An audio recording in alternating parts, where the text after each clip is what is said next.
मौत के हवाले से है। जब इंसान इंतकाल करते हैं तो उस वक्त इंतकाल के बाद उनका क्या ख्वाहिश है वो सुनिए।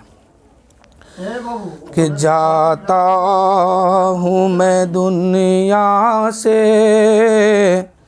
मुझको ना भुला देना।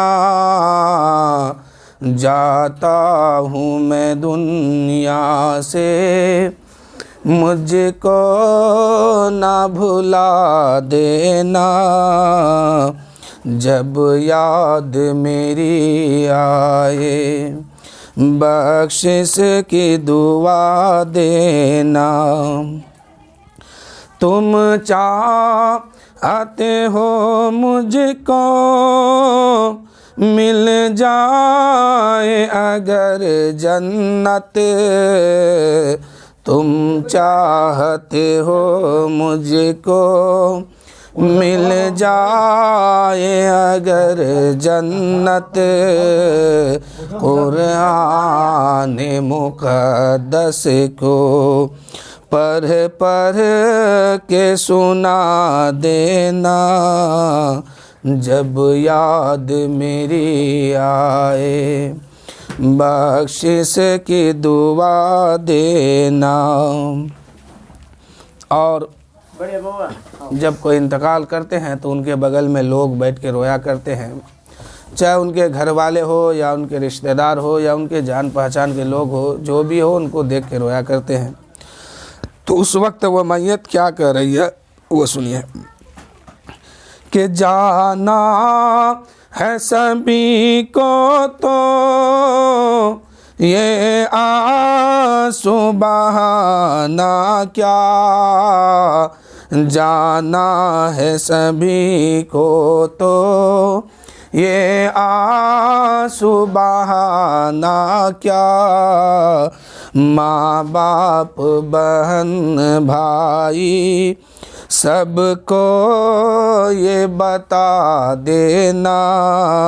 जब याद मेरी आए, बख्शिश की दुआ देना।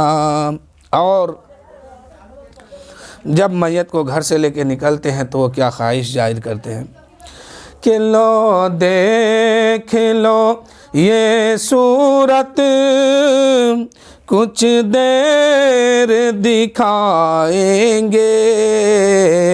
लो देख लो ये सूरत, कुछ देर दिखाएंगे। आएंगे ना हम वापस, हमको न सदा देना। जब लोग इस दुनिया से चले जाते हैं तो फिर ज़ाहिरी ज़िंदगी लेकर के वो दुनिया में कभी आया नहीं करते हैं। अब जब भी आने वाले हैं तो उनकी रूह आएगी। अब वो जिस्म के साथ नहीं आएंगे, चाहे उनका बेटा रोए माँ रोए, किसी के साथ किसी के सामने भी नहीं आएंगे। आका करीम सल्लल्लाहु अलैहि वसल्लम इरशाद फरमाते हैं कि जब जुमरात का दिन आता है तो जुमरात के शाम को जो है रूहें अपने मंजिल से, अपने ठिकाने से निकल करके अपने घर पर आती है और अपने बच्चों को देखती है और सदा देती है। जैसे अगर बाप है तो बेटों को देख के कहते हैं, माँ है तो बेटा बेटी को देख के कह रही है, बच्चे हैं तो अपने माँ बाप ख़ानदान को देख के कह रहे हैं कि लोगों अब तो मैं दुनिया में नहीं हूँ, लेकिन मेरे नाम पर तुम लोग खैरात करो, सदका दो, मेरे नाम पर सवाब का कोई काम करो, मुझे सवाब की ज़रूरत है। अब इंसान जो है जब तक ज़िंदा है, ज़मीन के ऊपर है, तो इसको खाने की ज़रूरत होती है। इनको खाना चाहिए, पानी चाहिए, अगर ना मिले तो इनकी दम निकल जाएगा, दम दे देंगे, जान निकल जाएगी। ऐसे ही मुर्दे को भी खाना और पानी चाहिए। तो ये ज़ाहिरी जो खाना हम सब खाते हैं, ये खाना अब उनको नहीं चाहिए। उनको अब ज़रूरत है तो सवाब की ज़रूरत है, एक एक नेकी की ज़रूरत है उनको। आका करीम सल्लल्लाहु अलैहि वसल्लम इरशाद फरमाते हैं कि कब्र में जब मुर्दे जाते हैं, वहाँ पहुँचने के बाद उनसे सवाल होता है, उनके आमाल को, उनके ईमान को जांचा जाता है कि बंदा जो आया है कब्र में, जो ये मरहूम पहुंचा है तो किस ख्याल से आया है, और दुनिया में जो रहा तो क्या किया, फरमाबरदारी किया कि नहीं किया, अब उसको जांचा जाएगा। अब जांचने के लिए 3 सवाल है। एक तो मैयत को हम उठा के कब्रिस्तान ले जाते हैं, अभी वहाँ के वह मरहले को समझ नहीं पाते हैं, वहाँ के तरीक़े को समझ नहीं पाते हैं, अभी वहाँ आँख खुली नहीं है, वहाँ के घर को देखा नहीं है, अभी पहली बार वो गया है। उसके बाद आँख खुलती है तो फ़ौरन सवाल हो जाता है।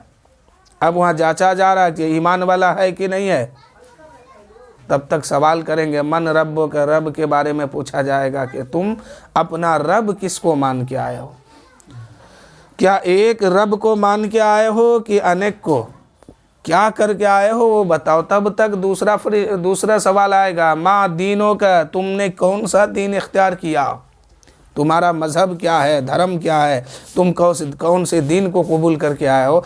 अब तो यहाँ मुर्दे परेशान इसलिए हैं कि अभी आँख खुली है, कब्र के मरहले को समझ नहीं पाए हैं, वहाँ के तरीक़े को समझ नहीं पाए हैं, अब तक वहाँ के माहौल को देखा नहीं है। तब तक फरिश्ते आए हैं और उनसे पूछते हैं, वो भी फरिश्ते वो फरिश्ते जो है डरावनी शक्ल व सूरत वाले हैं, आंखें नीली, बाल बड़े बड़े, दांत बड़े बड़े, ज़मीन को चीरते हुए उस कब्र में दाखिल होते हैं।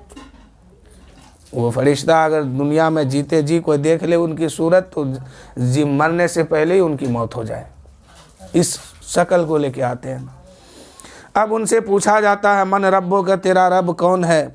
परेशानी के आलम में है कि ईमान वाला है तो फ़ौरन जवाब दे देंगे, बेईमान है तो परेशानी में फंसा कि जवाब हम देंगे तो क्या देंगे, क्या बताएंगे इसे। कब्र में तो हम आ गए। आका करीम सल्लल्लाहु अलैहि वसल्लम फरमाते हैं कि उस वक्त 3 सवाल होगा उनसे और तीनों का जवाब भी ये होगा, लेकिन वहाँ सिर्फ जवाब देने वाला मोमिन होगा, ईमान वाला होगा, बेईमान जवाब नहीं दे पाएंगे। शायर कहते हैं कि लो देख लो ये सूरत कुछ देर दिखाएंगे, आएंगे ना हम वापस, हमको न सदा देना, आएंगे ना हम वापस, हमको न सदा देना।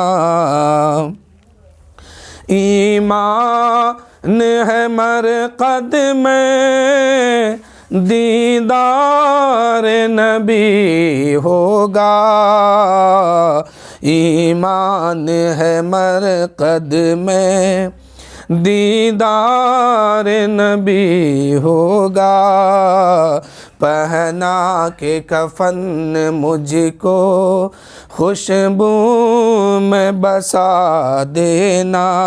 ए मेरे दोस्तों, आज दुनिया है, इस दुनिया में लोग अपने अमाल का जायज़ा बहुत कम लेते हैं। आज लोग अकर के चलते हैं, आज लोग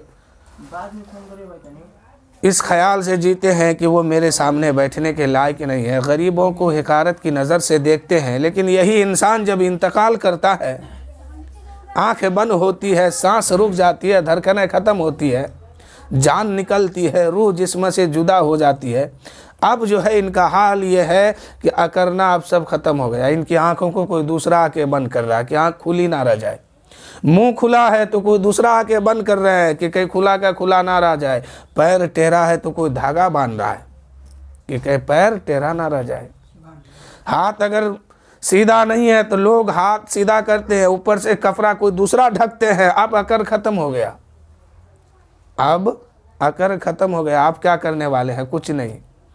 अब वो इंसान इतना मोहताज हो गया, इतना मोहताज हो गया कि खुद अपना पैर सीधा नहीं कर पाता है। और यहीं तक नहीं, उसको गौसल कोई दूसरा दिला रहा है, गौसल कोई उसके ऊपर पानी भी कोई दूसरा डालता है, साबुन भी कोई दूसरा लगाता है, और कफन के अंदर भी दूसरा कोई डालता है। फिर अकर किस बात की?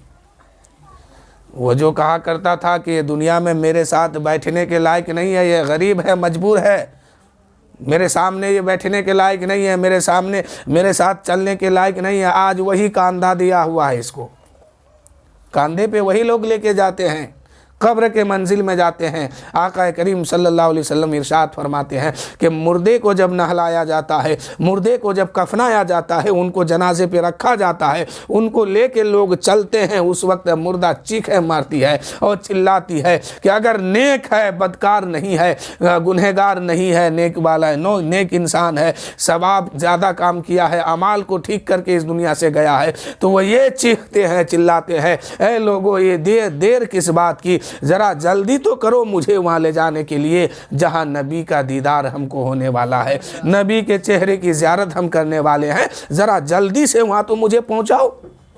अब लोग नहलाने के लिए गए हैं, अब नहलाने वाले नहला रहे हैं, गुस्ल दिलाने वाले दिला रहे हैं, और वो मैयत चीखें मारती है, चिल्लाती है, क्या है अफसोस ये घर मुझसे छूट रहा है, लोग मुझे गुस्ल दिला रहे हैं, कुछ देर के अंदर कफन में रखेगा, उसके बाद कंधे पे उठाएगा, कब्रिस्तान लेके जाएगा, कब्र में दफना देगा। अफसोस कि आज मेरे बच्चों का देखभाल करने वाला कोई नहीं है। मेरे दोस्तों, किसी यतीम से जब पूछा गया था मदीने में कि बताओ तुम्हारा बाप मर गया है, बताओ तुमको कैसा महसूस होता है, वो यतीम कहा करता था कि अल्लाह का शुक्र है कि मेरा बाप मर गया है, मदीने वाले मुस्तफ़ा मेरे देखभाल कर रहे हैं।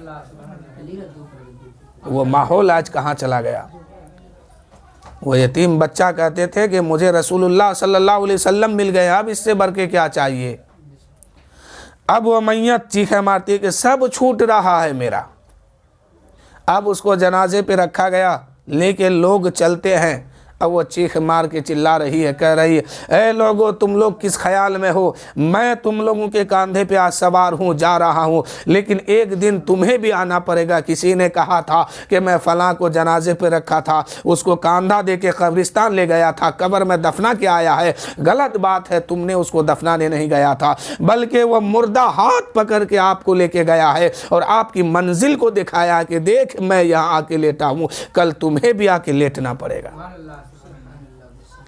जब मैयत को कब्रिस्तान लेके जाते हैं, दुनिया की कोई ताकत नहीं है कि उसकी आवाज़ को सुन ले, लेकिन मेरे आका, कुर्बान जाइए अपने नबी पर, कि मेरे आका सल्लल्लाहु अलैहि वसल्लम इरशाद फरमाते हैं कि उस वक्त मुर्दे चीखती है, चिल्लाती है, मेरे आका उस आवाज़ को सुनते हैं और फिर सहाबा को बताते भी हैं। अगर नेक है तो कहते हैं कि जल्दी करो मुझे वहाँ ले जाने में, ताकि मैं अपने नबी का दीदार करूँगा। अगर बुरा है, बदकार है, सियाकार है, तो वो चीखें मारता है कि मुझे उधर मत लेके जाओ, उधर लेके जाओगे मेरा हाल ख़राब हो जाएगा, फरिश्ते आएंगे, मैं क्या जवाब दूंगा, खुदा के सामने मुझे पेश किया जाएगा मैदान माशर में उठा के, मैं क्या जवाब दूंगा, उधर मत लेके जाओ। तो मेरे दोस्तों, अगर नेक है तो फिर वहाँ आसानी से इंसान ज़िंदगी आसानी से इंसान रहेगा, इसलिए कि वह कब्र जो है, आका फरमाते हैं, जन्नत के क्यारियों में से एक क्यारी है या जहन्नम के गड्ढों में से एक गड्ढा है। ये कब्र क्या है? जहन्नम की गड्ढों में से एक गड्ढा है या जन्नत की क्यारियों में से एक क्यारी है। अगर इंसान, फिर मैं वही बात कहता हूँ, ईमान वाला है, अमल वाला है, सही रास्ते पे इस दुनिया से चला है, चल के इस दुनिया से उस दुनिया की तरफ गया है, तो फिर उसके लिए कब्र नहीं बल्कि जन्नत के क्यारियों में से एक क्यारी होगा, जन्नत के बागों में से एक बाग होगा। उसके बाद उसके कब्र को जो है ताहद्दे नज़र कुशादा कर दिया जाता है, अल्लाह की रहमत झमाझम उस कब्र में बरसा करती है। लेकिन अगर ईमान वाला नहीं है या नेक इंसान नहीं है, अमाल सही नहीं है, तो फिर वह कब्र जो है मिट्टी का घर नहीं बल्कि जहन्नम के गड्ढों में से गड्ढा होगी। कब्र जो है रोज़ाना चीखें मारती है, पुकारती है, हे मुझ में आने वालों ज़रा संभल के आना, मुझ में आने वालों ज़रा हिसाब लगा के आना, मुझ में आने वालों ज़रा सोच समझ के आना, इसलिए कि मैं जन्नत के क्यारियों में से एक क्यारी हूँ या जहन्नम के गड्ढों में से गड्ढा हूँ। जैसा करके आओगे वैसा ही मैं सुलूक करने वाली हूँ। कब्र एक जन्नत की क्यारियों में से एक क्यारी है या जहन्नम के गड्ढों में से एक गड्ढा है। उसके अंदर आराम भी है, सुकून भी है, तो तकलीफ भी है। अगर अमाल सही नहीं है तो फिर उसी कब्र में कीड़े भी होंगे, बिच्छू भी होंगे, सांप भी होंगे, फरिश्ते सजाएं लेके आएंगे, फरिश्ते वहाँ मारेंगे भी, पीटेंगे भी, सब होगा। और अगर अमाल सही है तो फिर उसके कब्र में जन्नत से बिछोना ला के बिछाया जाता है, फिर उसका अमाल के हिसाब से उनको जजा भी दिया जाता है। तो कब्र कहती है कि मुझ में आने से पहले अपना हिसाब लगा लेना। अगर तुम मुझ में आने से पहले अपना हिसाब ना लगाया तो फिर मैं यहाँ तुम्हें बहुत सताऊंगी। किसी ने कहा था कि जब इंसान इंतकाल करता है कब्रिस्तान में उसके लिए कब्र खोदा जाता है, अगर नेक है तो वह कब्र कहती है कि ज़रा जल्दी करो, उस आदमी को ला के दफनाओ, उससे मैं मिलने के लिए बेकरार हूँ। और अगर इंसान नेक नहीं है, आमाल सही नहीं है, तो फिर वह चीखें मारती है कब्र कि इसमें मेरे उसके लिए मेरे अंदर उसकी कब्र मत बनाओ, घर मत बनाओ, इसलिए कि वह इंसान गुनहगार पापी है। अगर कब इसलिए कि उसकी आवाज़ तो सुनाई देती नहीं है, लेकिन वह इंसान को जब दफनाया जाता है गुनहगार है, तो वह कब्र कहती है अब तुम्हें मैं मज़ा सिखाती हूँ, दुनिया में तू बहुत आकर के चलता था मुझ पर, मेरा ख्याल नहीं रखा था, अब मैं तुम्हें मज़ा सिखाती हूँ। उस वक्त कब्र जो है एक दीवार दूसरे दीवार से मिल जाती है, उसकी हड्डी पसली को तोड़ के रख दी जाती है। उस वक्त मुर्दा चीखती है, चिल्लाती है, लेकिन बचाने वाला कौन है? कोई नहीं। आज तो बेफिक्री के साथ इंसान दुनिया में है, कहाँ क्या किए कोई खबर नहीं है, लेकिन वहाँ जब चिल्लाएंगे चीखेंगे तो कोई सुनने वाला नहीं होगा। ये हाल सबके साथ होगा। आज जो आप बैठे हैं, किसी के नाम पर इसाले सवाब सजाए हैं, अल्लाह की बारगाह में दुआ है कि मौला मरहुमा मगफूरा की मगफिरत अता फरमा, मौला अपने रहीमी करीमी अपने शान के मुताबिक उनको जन्नत में आला से आला मकाम अता फरमा। लेकिन मेरे दोस्तों, आज जो हम बैठे हैं तो कल वो हमारे बीच में मौजूद थी, आज नहीं है, इसलिए आज उनके नाम पे बैठे हैं। कल आज आप मौजूद हैं, कल नहीं रहेंगे तो कल आपके नाम पे भी कोई बैठेगा। उस वक्त आप कब्र में चिल्लाएंगे कि चीखेंगे, या आराम या तकलीफ से रहेंगे, या सुकून की नींद मिलेगी, क्या पता क्या खबर क्या होने वाला है। इसलिए वहाँ की तैयारी यहाँ कर लीजिए मेरे दोस्तों, वहाँ कोई बचाने नहीं जाएगा। आप इंतकाल करेंगे, आपके घर वाले आपको वहाँ दफना के आ जाएंगे, फिर खबर तक पूछने नहीं जाएंगे कि क्या हाल है, किस कब्र में आप सोए हैं, क्या हाल है, क्या वहाँ का मंजर है। तो मेरे दोस्तों, कब्र जो है जन्नत की क्यारियों में से एक क्यारी है, या जहन्नम के गड्ढों में से एक गड्ढा है। इंसान जब तक जीता है, इंसान को जीते जी अपने वहाँ का मुहासबा, वहाँ की खबर रखनी चाहिए कि जहाँ हम अकेले रहेंगे, तन्हा रहेंगे, कोई साथ देने वाला ना होगा, उस वक्त मेरा हाल क्या होगा जब हमसे कोई सवाल करेगा कि मन रब्बो का, रब के बारे में पूछेगा, बता तेरा रब क्या कौन है, फिर मैं क्या खबर बताऊंगा, क्या जवाब दूंगा। इसलिए वहाँ के लिए तैयारी कीजिए अपनी ज़िंदगी में, अपने पेशानी को सजदों से सजाइए, उस वक्त कोई काम नहीं आएगा, फिर वही आपका सजदा काम आने वाला है, आपका अमाल काम आने वाला है, आप जो करेंगे वहाँ वो फल मिलेगा। मेरे दोस्तों, ये मौत एक ऐसी चीज़ है, इंसान घर में आता है, कहीं से चल फिर के कमा के आता है, घर में आके सोचता है कि बेटा है, उनकी शादी इस तरह दिलाएंगे, बेटी है इस तरह शादी दिलाएंगे, यानी मंशा पे मंशा करते जाते हैं। उधर से मौत के फरिश्ते कहते हैं, नादान तुम्हें खबर नहीं है, तू क्या क्या सोच रहा है, एक दिन हुक्म होगा तेरे पास जाऊंगा और तेरी रूह निकाल लूँगा, तू ख़त्म हो जाएगा, वहाँ की तो तैयारी कर ले। तो मेरे दोस्तों, तैयारी हमेशा वहीं की करनी चाहिए। ये घर है, चंद दिन इसमें रहना है, तो इतनी तैयारी है, यहाँ लाइटें लगाए हैं फिर भी मन नहीं लगता। अकेले अगर घर में कोई इंसान पड़ जाए तो उसको बैठे बैठे मन नहीं लगता है, लेटे लेटे मन नहीं लगता, टाइम दिन नहीं गुजरता है। यहाँ तो उजाला है, लाइटें हैं, घर है, सब कुछ है, लेकिन वहाँ तो कोई नहीं है, ना कोई बचाने वाला है, ना माँ है, ना बाप है, कोई कहीं से आने वाले नहीं है। तो मेरे दोस्तों, वहाँ क्या हाल होगा।